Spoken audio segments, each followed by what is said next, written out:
Hello everyone, welcome to Commodities Podcast. This is 𝗀𝗫𝗀𝗀𝗀 from Sharekhan BNP Paribas. Today we are looking at crude oil. On the daily chart, crude oil has once again sustained the resistance of 6650, while a move above the resistance should initiate a fresh bullish move, targeting the resistance of 6800 and 6900.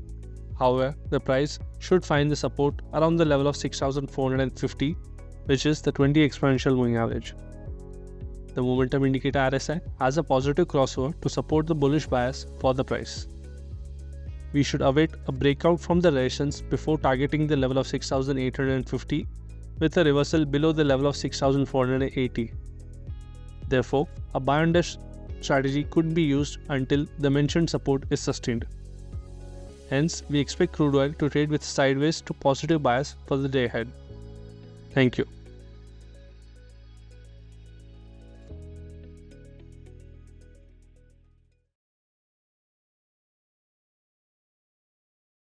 Investment in securities market are subject to market risks. Read all the related documents carefully before investing.